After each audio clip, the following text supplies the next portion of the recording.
Chapter 6. Ta-da! In the torchlight, Jack saw 3 huge men standing over him. One with very squinty eyes held the torch. One with a very red face held Jack, and one with a very long mustache held on to Annie.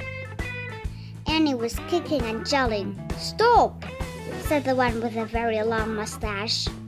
"Who art thou?" said the one with a very red face.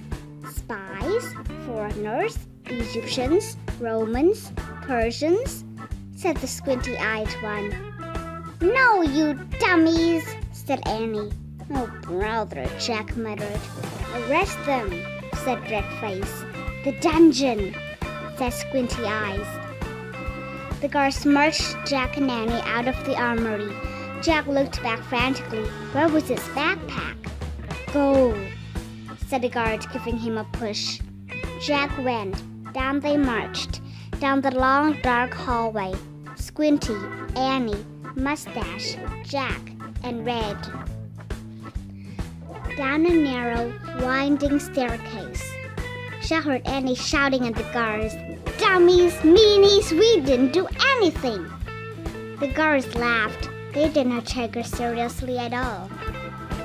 At the bottom of the stairs was a big iron door with a bar across it. Squinty pushed the bar off the door. Then he shoved at the door. It creaked open. Jack and Annie were pushed into a cold, clammy room. The fiery torch lit the dungeon. There were chains hanging from the filthy walls. Water dripped from the ceiling, making puddles on the stone floor. It was the creepiest place Jack had ever seen. "We'll keep them here till the feast is done, then turn them over to the Duke," said Squinty. "He knows how to take care of thieves." "There will be a hanging tomorrow," said Mustache. "If the rats don't get them first," said Red. They all laughed. Jack saw that Annie had his backpack. She was quietly unzipping it. "Come on, let's chain the 2 of them," said Squinty. The guards started toward them. Annie whipped her flashlight out of the pack. "Ta-da!" she yelled. The guards froze. They stared at the shiny flashlight in her hand. Annie switched the light on. The guards gasped in fear. They jumped back against the wall. Squinty dropped the torch. It fell into a dirty puddle on the floor, sputtered, and went out. "My magic wand!" Annie said, waving the flashlight. "Get down, or I'll wipe you out!" Jack's mouth dropped open. Annie fiercely pointed her light at one, then the other. Each howled and covered his face. "Down, all of you! Get down!" shouted Annie. One by one, the guards lay down on the wet floor. Jack couldn't believe it. "Come on," Annie said to him. "Let's go." Jack looked at the open doorway. He looked at the guards quaking on the ground. "Hurry!" said Annie. In one quick leap, Jack followed her out of the terrible dungeon. Chapter 7. A Secret Passage. Annie and Jack raced back up the winding stairs and down the long hallway. They hadn't gone far when they heard shouting behind them. Dogs barked in the distance. "They're coming!" Annie cried. "In here," said Jack. He shoved open a door off the hallway and pulled Annie into a dark room. Jack pushed the door shut. Then Annie shined her flashlight around the room. There were rows of sacks and wooden barrels. "I better look in the book," said Jack. "Give it to me." Annie gave him the flashlight and his backpack. He pulled out the book and started tearing through it. "Shh," said Annie. "Someone's coming." Jack and Annie jumped behind the door as it creaked open. Jack held his breath. A light from a torch danced wildly over the sacks and barrels. The light disappeared. The door slammed shut. "Oh, man," whispered Jack. "We have to hurry. They might come back." His hands were trembling as he flipped through the pages of the castle book. Here's a map of the castle, he said. Look, this must be the room we're in. It's a storeroom. Jack studied the room in the book. There are sacks of flour and barrels of wine. Who cares? We have to go, said Annie, before they come back. No, look, said Jack. He pointed at the map. Here's a trap door. He read aloud.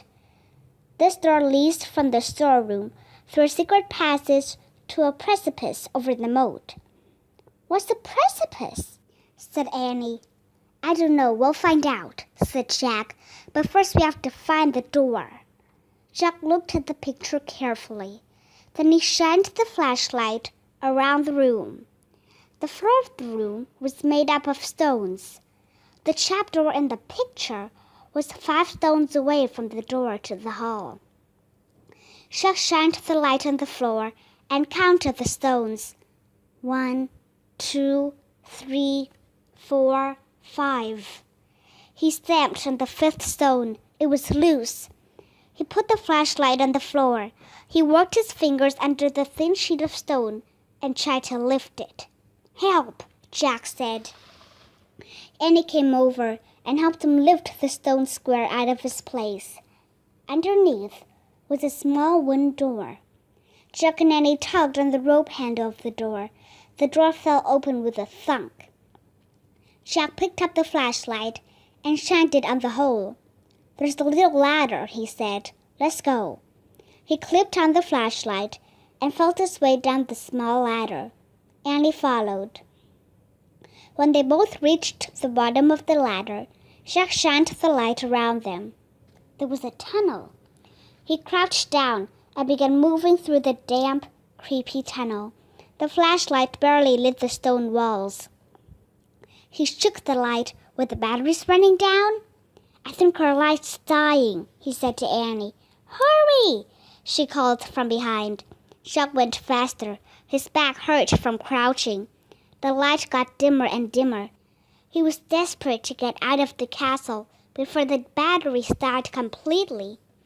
Soon he reached another small wooden door, the door at the end of the tunnel. Jack unlatched the door and pushed it open. He poked his head outside. He couldn't see anything in the misty darkness. The air felt good, cool and fresh. He took a deep breath. Where are we? Whispered Annie behind him. What did you see? Nothing, but I think we've come to the outside of the castle, said Jack. I'll find out. Jack put the flashlight in his pack. He put the pack on his back. He stuck his hand out the door. He couldn't feel the ground, just air. I'm going to have to go feet first, he said. Jack turned around in the small tunnel. He lay down on his stomach. He stuck one leg out the door, then the other. Jack inched down, bit by bit, until he was hanging out the door, clinging to the ledge. This must be the precipice, he called to Annie. Pull me up. Annie reached for Jack's hands. I can't hold you, she said. Jack felt his fingers slipping. Then down he fell, down through the darkness. Splash! Chapter 8. The Night. Water filled Jack's nose and covered his head. His glasses fell off. He grabbed them this time. He coughed and flailed his arms. Jack! Annie was calling from above. I'm in the moat, Jack said, gasping for air. He tried to tread water and put his glasses back on. With his backpack, his shoes, and his heavy clothes, he could hardly stay afloat. Splash! Hi, I'm here, Annie sputtered. Jack could hear her nearby, but she couldn't see her. But he couldn't see her. Which way's land? Annie asked. I don't know, just swim. Jack dog paddled through the cold black water. He heard Annie swimming too. At first it seemed as if she was swimming in front of him, but then he heard a splash behind him. Annie, he called. What? Her voice came from in front, not behind. Another splash behind. Jack's heart almost stopped. Crocodiles? He couldn't see anything through his water-streaked glasses. Annie, he whispered. What? Swim faster. But I'm here. I'm over here, near the edge, she whispered. Jack swam through the dark toward her voice. He imagined a crocodile slithering after him. Another splash, not far away. Jack's hand touched a wet, live thing. Ah! He cried. It's me, take my hand, said Annie. Jack grabbed her hand. She pulled him to the edge of the moat. They crawled over an embankment onto the wet grass. Safe. Another splash came from the moat waters. Oh, man, Jack said. He was shivering all over. His teeth were chattering. He shook the water off his glasses and put them back on. It was so misty he couldn't see the castle. He couldn't even see the moat, much less a crocodile. We made it, said Annie. Her teeth were chattering too. I know, said Jack, but where are we? He peered at the foggy darkness. Where was the drawbridge, the windmill, the hog house, the grove of trees, the tree house? Everything had been swallowed up by the thick, soupy darkness. Jack reached into his wet backpack and pulled out the flashlight. He pushed the switch. No more light. They were trapped, not in a dungeon, but in the still, cold darkness. Nee! A horse's whinny. Just then, the clouds parted. A full moon was shining in the sky. A pool of light spread through the mist. Then Jack and Annie saw him, just a few feet away. The knight. He sat on the black horse. His armor shone in the moonlight. A visor hid his face, but he seemed to be staring straight at Jack and Annie. Chapter 9. Under the Moon. Jack froze. It's him, Annie whispered. The knight held out his gloved hand. Come on, Jack, Annie said. Where are you going? Said Jack. He wants to help us, said Annie. How do you know? I can just tell, said Annie. Annie stepped toward the horse. The knight dismounted. The knight picked Annie up and put her on the back of his horse. Come on, Jack, she called. Jack moved slowly toward the knight. It was like a dream. The knight picked him up, too. He placed Jack on the horse behind Annie. The knight got on behind them. He slapped the reins. The black horse cantered beside the moonlit water of the moat. Jack rocked back and forth in the saddle. The wind blew his hair. He felt very brave and very powerful.